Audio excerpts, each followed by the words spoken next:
Good morning everyone and welcome to today's webinar. By the way of introduction, I'm Dr. Eleanor Horton, an expert reference group member of the Queensland Government funded Community Care Smart Assistive Technology Collaborative. I'll be the moderator for today's webinar titled Independent Living in an Age of Digital Disruption. This webinar is part of a series of sessions being facilitated by Community Resourcing for the Community Care Smart Assistive Technology Collaborative. These webinars have been designed from feedback and requests we have received through the collaborative. Our webinars are bringing together local, national and international perspectives in research and development, as well as focusing on the deployment of smart assistive technology in the community care sector. Community Resourcing has extensive international linkages and have been fortunate to work with many international projects and research. You will see a few of these names in the following slides. Today we have representation from every state and territory, as well as some international visitors who have come on board today. I particularly acknowledge those attendees who are bridging time zones to participate, particularly our presenter who is from the UK. Those who have attended previous sessions know that Community Resourcing has been funded by the Queensland Government to bring together an online platform for community care service providers who are interested in collaborating on issues and practices related to smart assistive technology. Our project has achieved extensive national and international geographical reach, and this is growing daily. As many are aware, we now have a consumer access filter on the site. We have employed co-design and collaboration concepts in developing this new area, and we look forward to your feedback on this enhancement. Please note that neither Community Resourcing or the Department of Communities, Child Safety and Disability Services are promoting or endorsing any particular product, research entity or organisation. Our webinars serve to inform viewers of examples of various smart assistive technologies in development and or deployment. As attendees at today's session, and in the interest of recording, we have muted your microphones. We encourage you to ask questions, and these questions can be added to the question pane on the dashboard on the right of your screen. There will be an opportunity at the end of the session to have these answered. At previous sessions, we have been inundated with questions, so post your questions early to ensure we can cover this in today's session. In today's session, David Baines will discuss how technology is changing the ways in which independent living can be delivered, increasing the options and choices available to both the elderly and those with a disability. In this webinar, he will explore some of the reasons why such changes are happening and examine the current technologies and those in the immediate future that are likely to have an impact. Examples of how independent living can be enhanced through smart homes, wearables, and the Internet of Things will be explored. David Baines is director of his company, David Baines Access and Inclusion Services, and was formerly CEO of MADA, the Qatar Assistive Technology and Accessible Centre based in Doha, where he worked for 6 years. Throughout his career, he has been responsible for developing services to ensure that people with a disability are digitally included and in shaping the broad policy framework required to ensure and sustain this. As a consultant addressing all aspects of access and inclusion through disability, he is currently working on a range of issues, the Middle East and Europe, and has a special interest in how access will be ensured as technology and our understanding of disability shifts. Much of his work is designed to build capacity in emerging access ecosystems, supporting an end-to-end approach from awareness to policy, and for production of assistive technologies to approaches to training and development. Prior to taking up his post in Qatar, He worked as a teacher of children with special needs and principal of a major special school before working in the realm of digital inclusion in the UK and Europe as Director and Development for a United Kingdom not-for-profit organisation. He now seeks to support the emerging access ecosystem in the region, promoting cooperation between states, and supports the development of assistive technology solutions and digital content that meets the needs of Arabic-speaking people with a disability.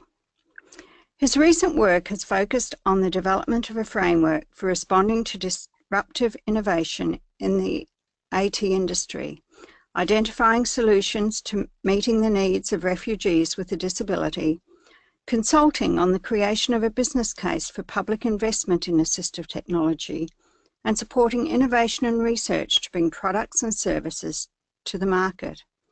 We welcome you to today's webinar, David. Hi, good morning, I think, or good night, or whatever it is here. Good morning.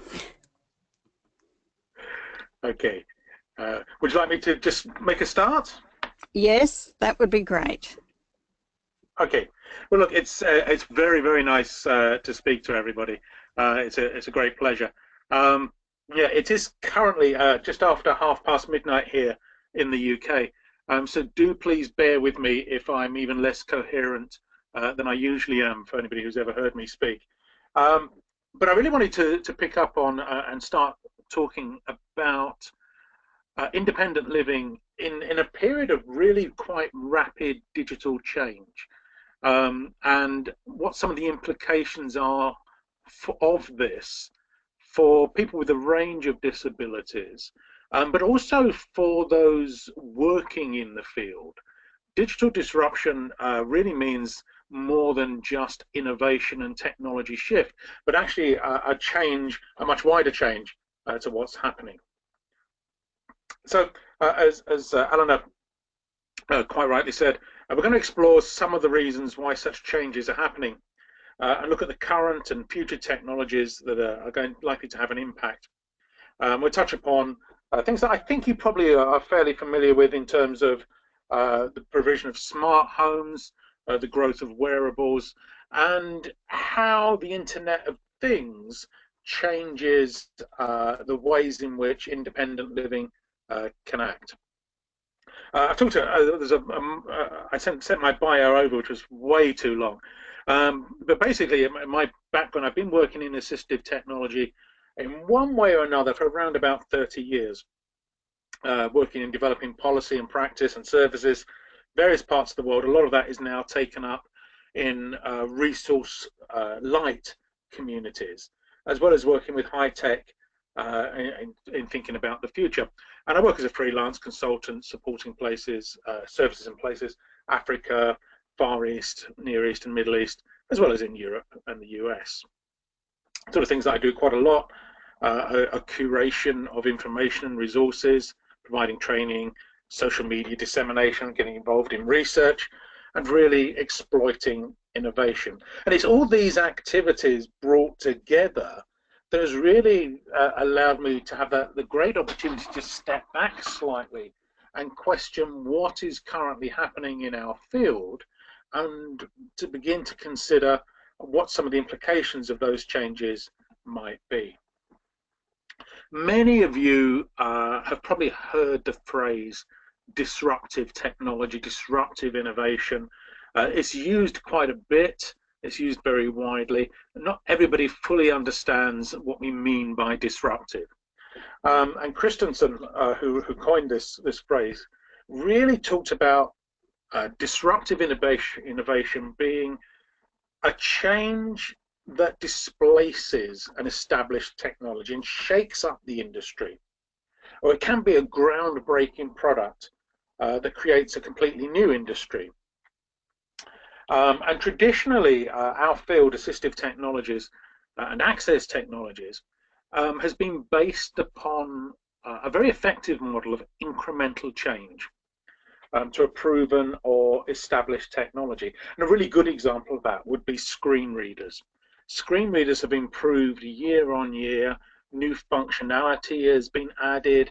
They are more accurate. They have different higher quality voices. But fundamentally, each year we've seen an incremental change. Disruptive innovation seeks to wipe the slate clean. This is why it often comes out of universities and entrepreneurial groups, often in places that we're not really very familiar with. And they offer a completely new way of fulfilling a need. And the reason why they do that is because they've got no legacy of knowing how safe screen readers have been developed. They've simply identified a problem and try to describe and create something that will solve that. Now, we're in a period of quite significant change at the moment for a number of reasons. The first is that the numbers of people who require support for independent living and the range of needs that need to be accommodated is getting greater and greater every year. I was looking at some statistics here in the UK when we were looking at ageing, and they're talking about a 67% increase in the number of people aged over 85 in the next 10 years. And with that comes a whole range of disabilities. We know that the numbers of people with a disability seeking work is increasing year on year.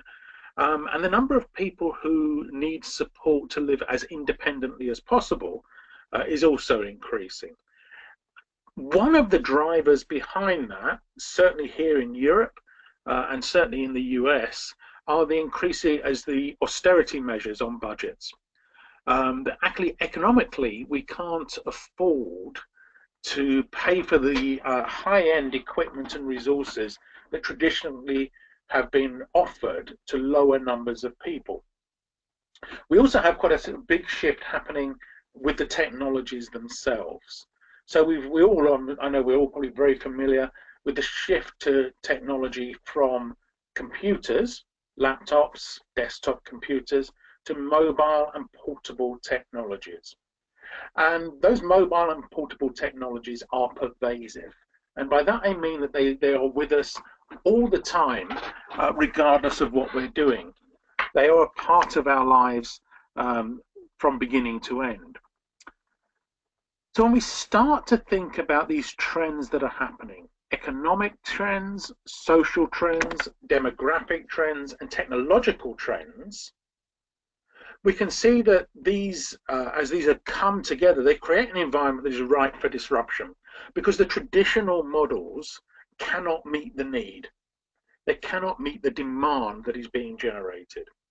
And this gives those people who are interested in innovation an opportunity to think, yeah, so how might we deal with that? And that's very, very much true when we start to think about independent living.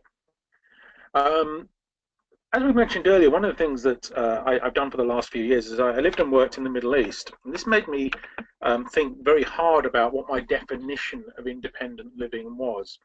And I suppose I'd come from a background where independent living was about having your own flat, your own personal space.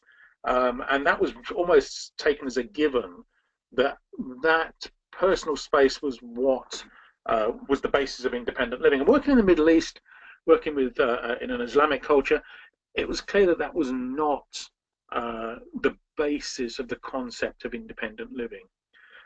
Even if you don't have a disability within that group, you will often stay living with your family, with your parents, brothers, sisters, even once married, well into your 30s, and even after you've had children of your own, before you might move into a house of your own with your family.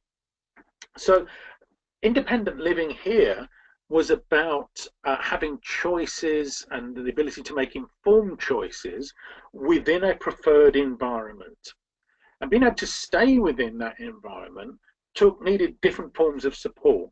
Sometimes that needed personal assistance, sometimes that needed income supplements, benefits, and sometimes it needed assistive technologies. Giving people the most choice that they could have was the role that different services took on with the person to identify and implement all the elements of supportive environments. But of course, that support might be cost limited. And in my final time in the region, we began to see that by bringing technology into the personal life space, actually we were offering up more choices that could actually be delivered regardless of cost and support services. So some of the traditional models of technology support, the technologies we might have in environmental control systems and environmental control units, really was established to enable people with quite significant disabilities, particularly physical needs, to independently access equipment in their environment, which might be in their own homes, maybe they've acquired their disability, or it could be within a hospital or residential support, and so on. And an environmental control controller was the device that controlled the equipment. It was fundamentally a form of remote control. But these traditional models, and actually many of the systems that we still have and are implementing, were based around offering command and control over the environment. It was about the person with a disability making choices and decisions and then implementing them within their own environment. And we're beginning to see this begins to shift and move. Some of the traditional forms of those ECU systems, we saw things that ran through AC power, excuse me, which used electrical wiring in the home. Every item had to be controlled and plugged into a control box, which was plugged into an electrical outlet. You had an input device, which was quite a specialist device quite often, and then you use that using the existing wiring system. We also had infrared systems. I remember having computers, little infrared controllers set up on them, and these would often control electronic things such as TV, VCR, radio, and so on. CD players were another good example. But they needed to be aimed quite carefully at the control box on the device with nothing blocking its path. And then we had radio control, such as the sort of thing that would open garage doors or front doors and so on. And we had ultrasound, used maybe slightly less, but it bounced around the room until it reached the control box and delivered its message. And in the last few years, we've seen new technologies replacing these ways of connecting devices. And in particular, we've seen how the internet and Wi-Fi offers new ways to deliver independent living at home. And this really has been referred to the Internet of Things.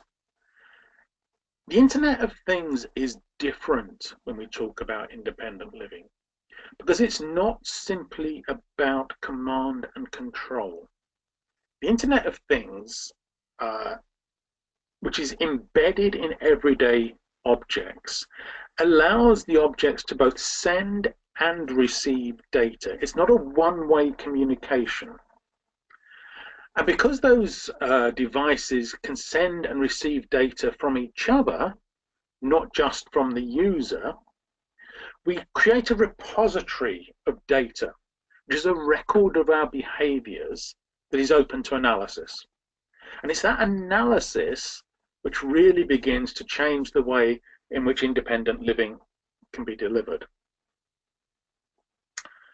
So the growth of smart homes, whilst we often see smart homes as being about control systems, and they can be in all these different things that we have here on the screen. They can be about controlling your lights and curtains, your air conditioning. They can be about your heating, music, media, and so on, and a range of smart appliances. What is interesting is the data from one device can be used by another. So smart homes begin to move the way in which our homes are controlled from simple control by the user towards automation.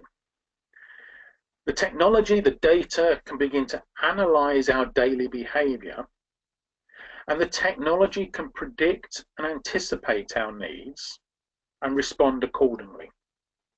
So This weekend, I sort of took this on board myself, and I started to put in place a system here in my own house to learn a little bit more about these technologies. And what I found is that the system can be set up very easily and quickly to look at what time I normally get up, and to change the environment in the way in which I prefer it to be available at the point at which I'm getting up in the morning, bringing up the lights, changing the heating, and so on.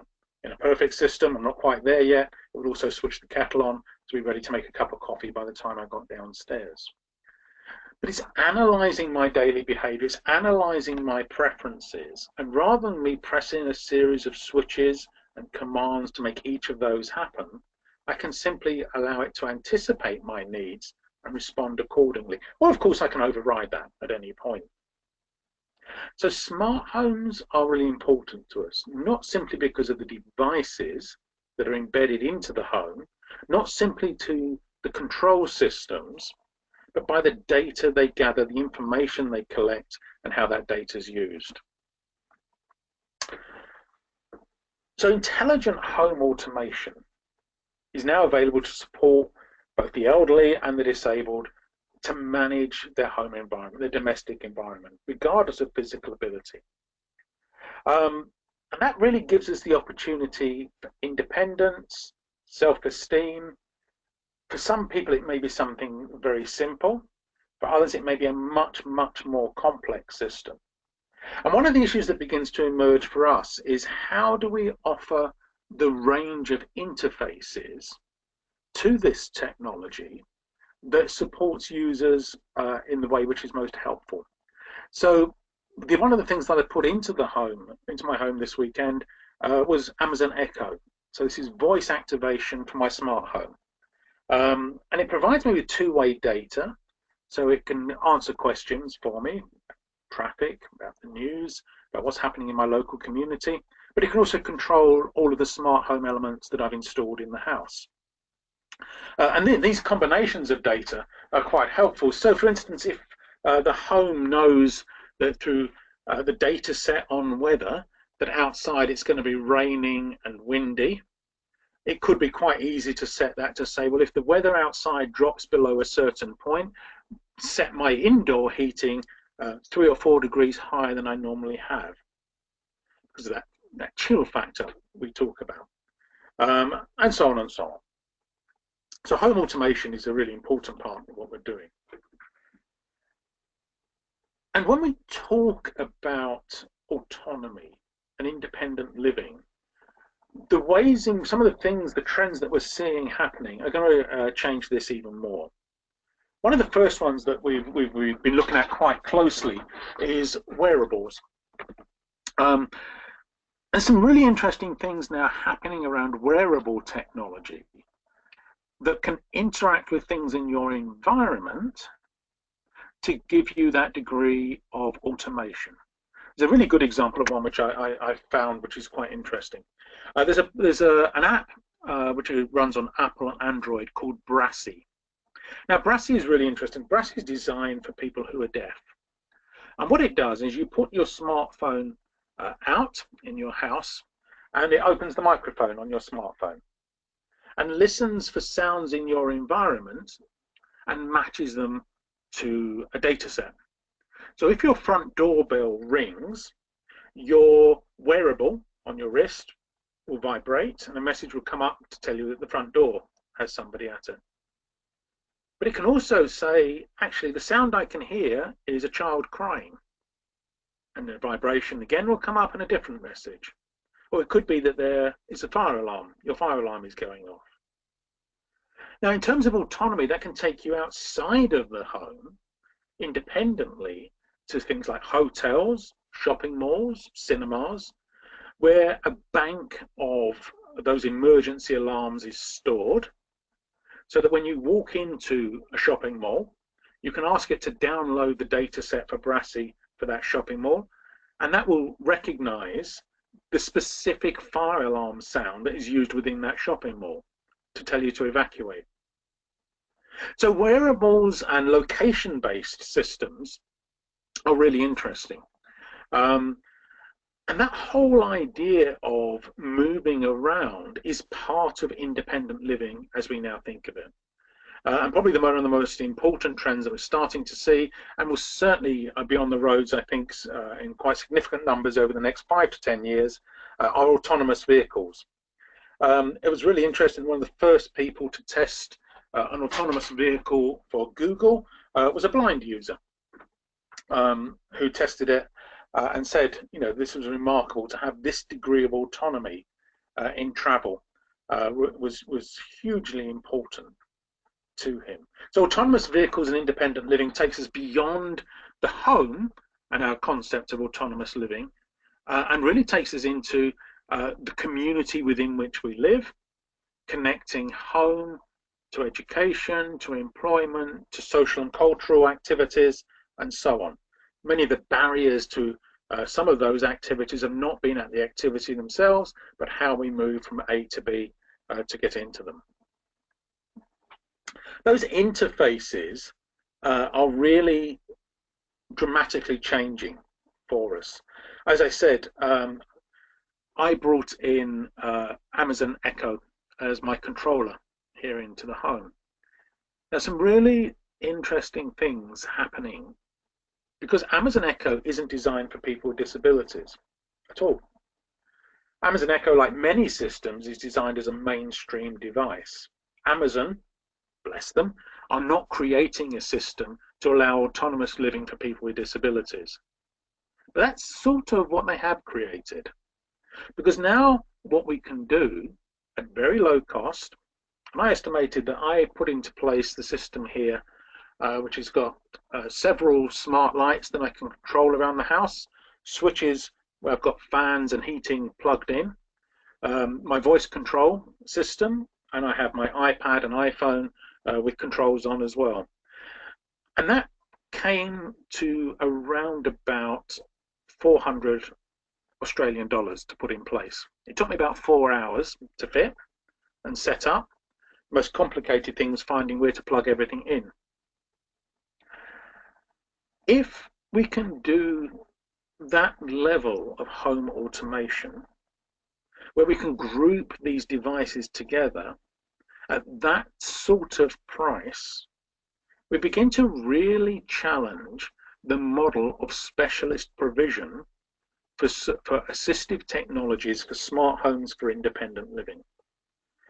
Because at those sort of prices, we can add to these devices incrementally. We can add more lights, we can add more heating, we can increase these things piece by piece. We don't have to do everything all in one go. And at those sorts of prices, it raises questions about how funding and policy support independent living. Traditionally, policy has been that there is quite a high level of professional involvement in the selection, payment, provision, installation, and technical support for environmental control systems. What's changing and what is truly disruptive in what we're working on is that the relationship between the user and the supplier is now much more direct. I can go into a high street electronics store and get 90% of what I need to set up my smart home. But in recent years, that would have come from a specialist provider who would have brought and fitted and manufactured it for your use.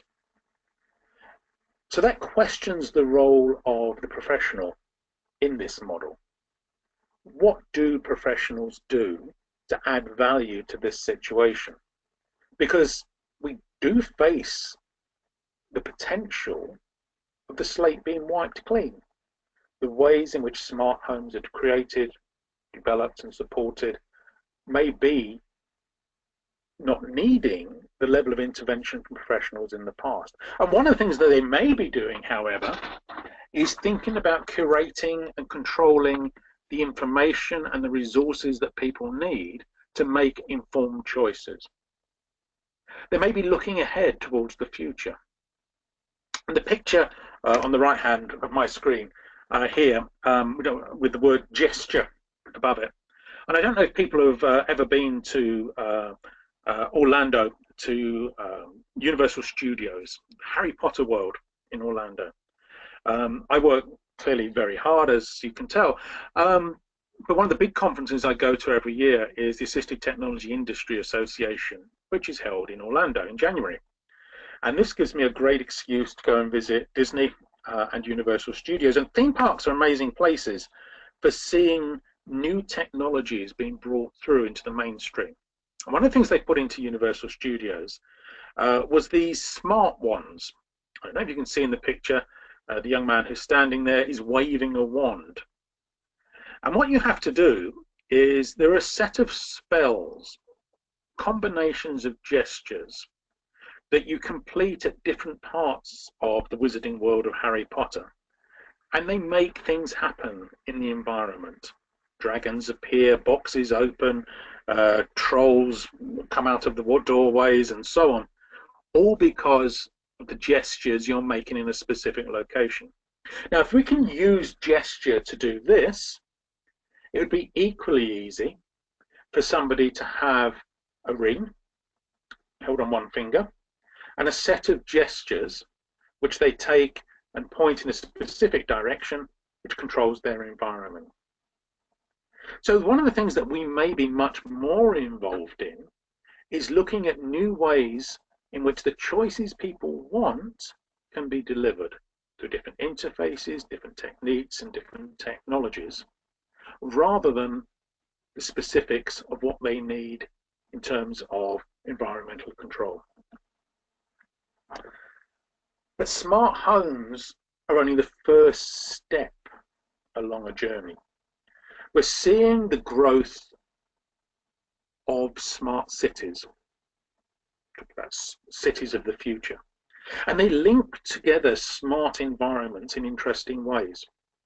Smart buildings, smart health, smart energy, smart mobility. And I want to mention smart health because I know this is something which is probably quite dear to your heart. The data we get from smart health monitoring can be really important. But let's take a journey and think about how data sets can be combined. So we were looking at a smart city model recently, and what we did is we took a look at how this technology can support people into work. So the first thing it does is the technology wakes you in the morning. It set your environment for 15 minutes before your carer is due to arrive. It's woken you up. The carer arrives, you let them in while still in bed, and then they can come and support you to help you get up. But here's the thing.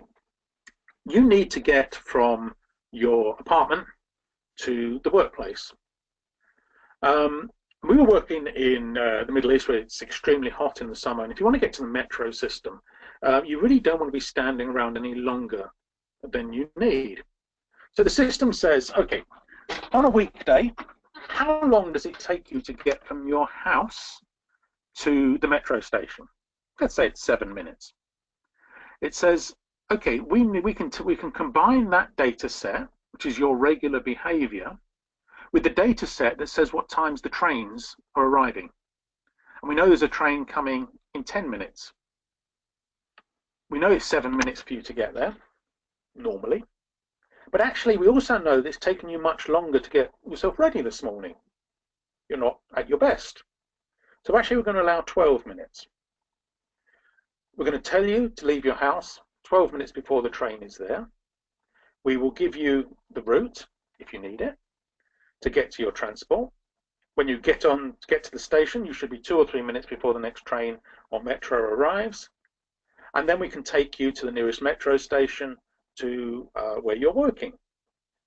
When we get to the work again, we can actually set that up so that we know how long it's going to take you to get to your office and ready for work.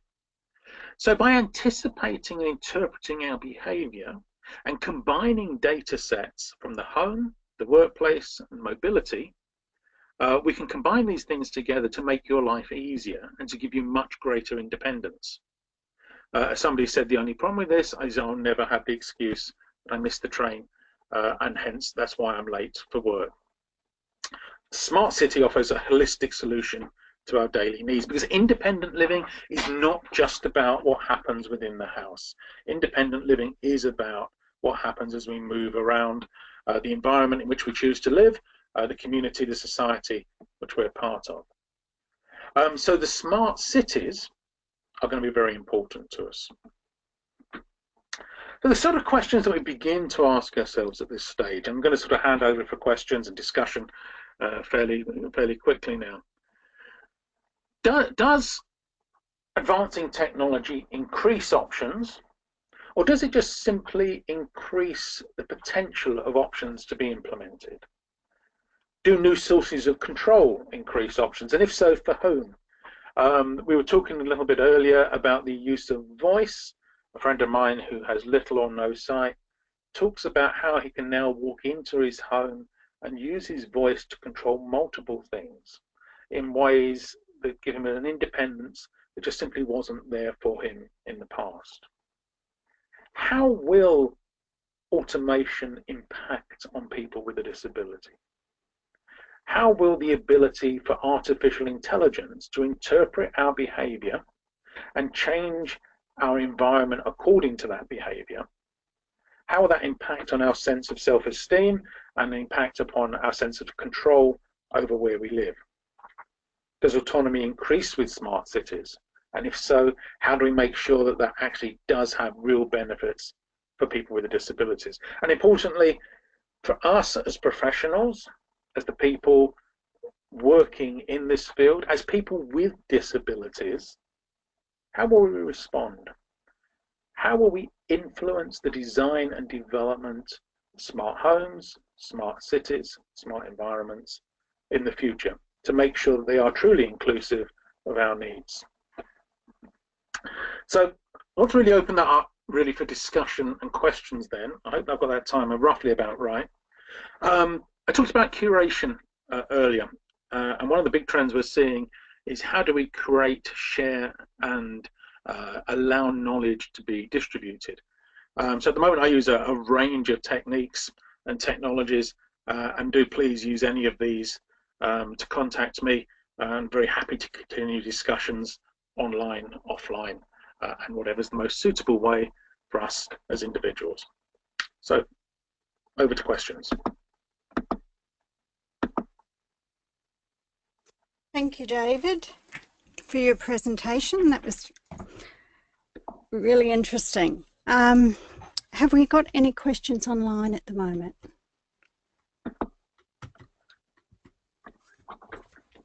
Okay, David, I've got a few questions that came to mind during your presentation.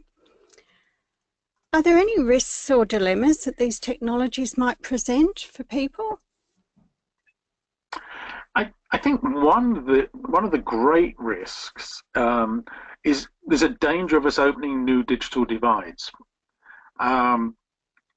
We were looking at an older group of users, and they were very, very uncomfortable with some of the technologies that potentially could be put into the house, particularly actually some of the voice controls, which they found very difficult to come to terms with emotionally. They found that far too intrusive, probably too many science fiction movies and so on. And it's actually quite interesting. If you ask Amazon Echo, Alexa, should I be scared of you?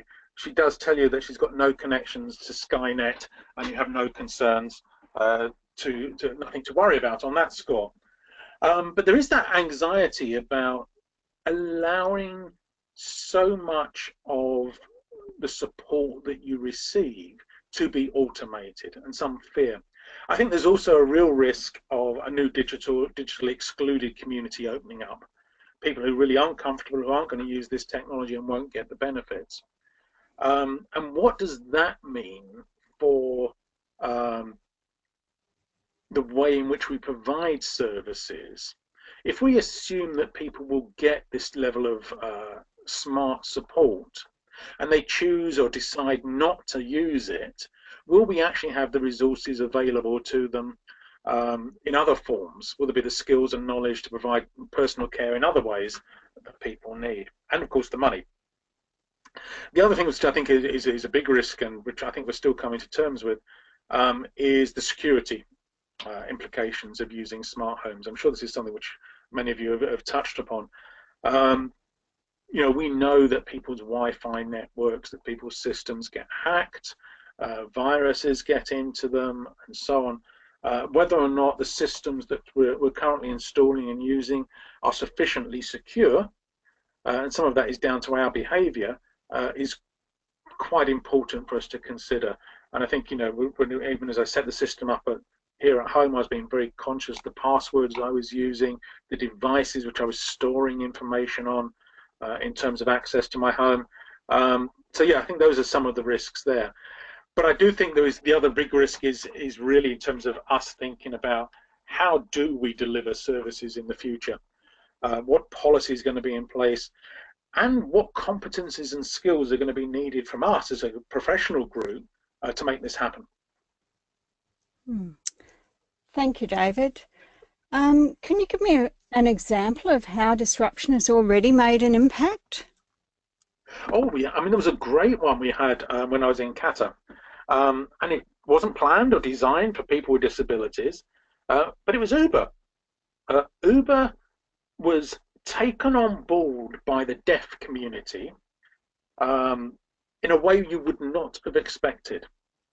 So Uber worked unbelievably well for them, because actually the main way of getting around Doha was by taxi. Most people use taxis to get everywhere. It wasn't a particularly good bus system or metro system for a number of years. For the deaf community to get a taxi was actually really difficult. They had to get somebody else to make a phone call 2 to 3 hours in advance of the journey they needed to make. And then they had to hope that when the taxi driver arrived, that he understood what they were saying in terms of where they were going, and actually knew what there was. Now, remembering that we're working here in a community where English and Arabic were often second or third languages for the drivers. So not only was the person deaf, but English was a second language, or Arabic was a second language, and actually they were coming in and actually didn't know much of the city. Probably couldn't read maps very well. So Uber offered a completely fresh start. It wasn't designed to do this, but for the deaf person, they used their smartphone. They identified where they were by tapping on a screen or typing in an address. They typed in where they wanted to go. A taxi came and they could see when it was arriving within so many minutes. They went down, they got in the taxi. They knew it was the right taxi because the number plate was shown up. They didn't really need to communicate with the driver, where they might be speaking different languages, and they were taken directly to the address they put in to the app. Now that model is part of what I mean by digital disruption. It gave the relationship between the provider, who is actually the taxi driver, and the customer, the user who was deaf, very much a direct relationship. Uber facilitated that relationship. When we talk about digital disruption and the trends that are happening, it is that changing business model, that relationship between the user and the provider, which is where the real change is happening, because it changes the role for the AT industry, both as professionals and as developers. But Uber was a huge impact on the deaf community there. Thank you, David. That's brought up lots of issues. We've just got one online comment that's come through. Privacy is a big potential issue with this technology. As a funder of assistive technology, we now can have access to much more detail regarding how our clients live their lives. This can be beneficial for us and our clients, but also poses potential privacy issues. Ben would appreciate your thoughts about the privacy issues in terms of the surveillance by technology. Yeah, I think they're unresolved. I mean, I've got to be brutally honest here. Now, we know that when we've looked at other forms of monitoring, remote monitoring for healthcare, it's clear that policy and ethics have to be applied. But yeah, how does this work? Let's take a very simple analysis. where you're funding somebody to go to work, you're providing them with support to get to work and support in the workplace, and they're only going to work about 70% of the time. And they say, well, you know, some days I can't, I'm really tired, I can't get up, and I'm not going to work. And then when you look at the data set and look at some of the other, some 20% of that, 30% is actually they're out and about doing other things. Is that legitimate? Is that fair? Is that reasonable to do so? Does the funder have the right to analyze that data to see if their support is being used in the way it was intended? And that may bring us to issues about, you know, direct payments rather than paying for services. So yeah, privacy of data is going to be important. On the positive side, if that data can be shared anonymously, it can be very productive. So if we get a sense of just how many people are trying to go to shopping malls, cinemas, and so on, that may increase provision. It also may start to highlight areas of the environment where people with disabilities don't go, which probably suggests, for instance, that physical environments are not accessible.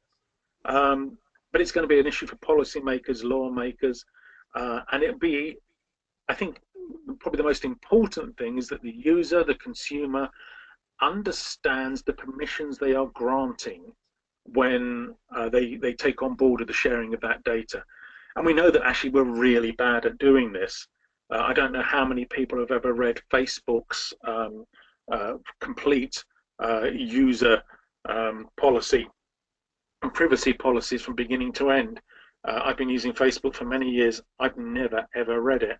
I really don't want to in some respects, but I do know that I'm releasing certain elements of privacy, and I rely upon somebody to curate that information and give me that in a digestible form.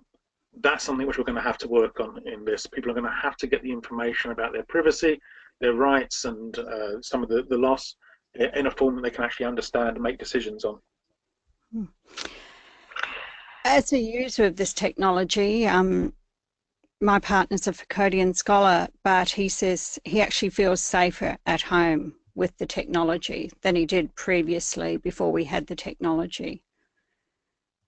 So that's a significant shift for him in his thinking about the technology. And wearables bring that on board even more. Now, my brother has cerebral palsy, and one of the things that would happen for my brother was that he would fall. And when he was younger, he fell and he had a fit, and he fell against a radiator. And suffered really very, very bad burns as a result, and had to be taken to hospital. He was a number of weeks in hospital while they were treated. A wearable technology that said that Paul had stopped moving for 15, 20 minutes when normally he would be moving, and had alerted others that there could be a problem, might have stopped that problem for him. So yeah, I think there's pros and cons, but I suppose maybe a little bit, as you said, those benefits of safety and security might outweigh privacy concerns, and it's going to be different for each user. I think we know this with people. If we take people with Alzheimer's as a good example, wearable technologies transmitting data about location can be incredibly good at giving people independence and safety, but they do actually invade privacy as well. That's the balance which we're going to have to look at. And also people with dementia, at what stage would you discuss the use of technology with them before their disease process progressed? Yeah, and at what point, and I don't have any answers to this, at what point can we give informed consent, and at what point do we believe as a society that the person is not able to make informed decisions about their own safety? And for many of us, including myself, who's had elderly family, that is a very, very difficult decision. However, I do think that we could have discussed some of those decisions before the condition became so severe, and could have made decisions based on an earlier stage of the condition. And maybe that's sort of some of the things we have to talk about is, if we have to let you live in your own home for longer, we have to do certain things. Are you happy for us to do those? And I think with that comment, David, we moved into answering Myra's question about what are some examples of technologies that we could use to provide aged care services that could really improve the life of aged care and the quality of services they receive. Yeah, and I think, some of the very, very obvious things are things like medication, monitoring, some of these telehealth systems. But some really nice things that I can remember looking at fairly recently. So one of the things that one elderly person said would be really nice was that when he went to do his shopping and with some support brought his shopping back, it was entered into a as you put each thing into the larder, into the fridge, you scanned it, you used the barcode, and that stored what was there. One of the things that he said was really helpful because he found it very, very difficult to read the sell-by dates on things. And he said one of the things I often get is I'm desperately trying to sniff the milk to find out if it's on the turn. It'd be lovely if on my phone it told me, don't drink the milk, it's probably going to taste like yogurt, or something worse. So, these sort of things can tell us, it can give us the sell-by dates and tell us it's time to order some more food or to go to the shop and so on. And that's part of independent living, is having information in a usable format. Because these things are coming as electronic data, we can transform that data into different formats. We can give that format as something to be spoken out, we can transfer it into Braille, we can give it in large print or whatever. Which means that people can actually make decisions about their own lives around because the data and the information they need is accessible to them. Thank you for that, David. Julie's just put up a comment. In this part of the world at the moment, we've had, I don't know if you've got the news over there, we've had significant floods throughout the whole state of Queensland. And Julie has said when you become self-reliant on technology and then you have loss of power for extended periods of time, that is a real issue of concern. I was in Tokyo a few years ago. I was asked to go to a meeting following the tsunami in Japan to look at the issues that hit the disabled community following the tsunami. One of the things that was really interesting there's two things really. One is that in some of the coastal towns, 75% of deaf people died because they weren't alerted to the tsunami. They weren't told to evacuate. It was done by sirens. They didn't hear the sirens. They stayed in their homes. At times they knew that something was wrong. It was too late. The second thing that happened, and this is where your power issue comes up really strongly, is that some of those people who stayed in their own homes with different needs lost power. Two things happened. One is that a whole bunch of systems in the house stopped working. That included health systems, and of course their mobile phones powered down. So some of the things that they looked at there was to make sure that from an emergency situation that that solar chargers were provided to people so they could actually quickly recharge phones to be helped. The systems that we put in for things like doors and so on have to have safeguards. They have to have a way of being opened other than electronically. But more importantly, in those situations where we're in a crisis, where our home is no longer supporting us, we need to have a way to call for help. And that's where the emergency systems that are put into our phone, particularly if we can link those up to other ways to charge them, can be really important. And where wearables can be really important because they can locate us as soon as the grid comes back up. Thank you. Yeah, that is an issue of concern. Ben has always asked, have you seen any good examples of companies explaining privacy matters associated with their product or service in a very easy to read form? I think the best things I've seen for these, and I can't remember which company it was. One of the nicest things, I don't know if you've come across Common Craft videos. I call them Common Craft because that was the first company I ever knew who used them. And these are these very simple animations where either bits of paper are moved around on a screen or a drawing happens in front of you. And I've seen a couple of videos being created which are around privacy issues, but done in an animated 2 to 3 minute video.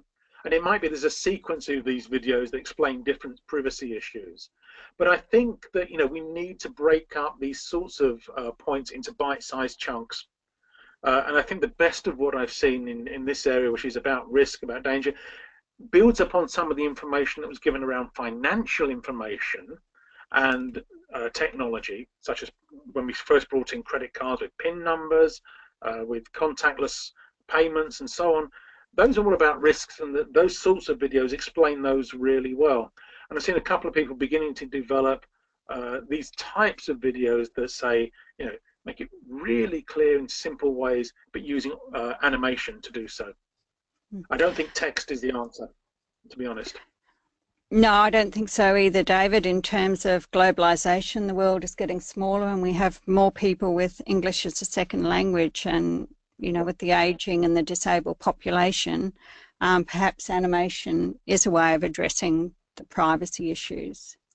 It seems to engage people. They seem to follow, and and we know about, when we talk about mobile learning, e-learning, that actually most people prefer video content to be around about 2 to 3 minutes in length. So if we want to teach somebody about privacy issues in their smart home, then a 40-page document explaining it's probably not going to help. But a series of 2 to 3 minute videos with scenarios that explain some of the risk and what you do about it probably is going to be the way in which people will need to try and review that information. Well, thank you, David, for today's presentation. That was really enjoyable, and I'm sure you've raised a lot of questions for a lot of people, and I hope those that have asked questions online have appropriate responses. Our up-and-coming webinars, if you haven't already registered, you can register for them and ask further questions of today's presentation on our website. The up-and-coming webinars are on the 18th of April. There's a Smart Assistive Technology Enhancing Health for Younger People. On the 26th of April, Smart Assistive Technology and the NDIS. And the 2nd of May is Changing Perspectives, Why Consumers Are the Key to Smart Assistive Technology.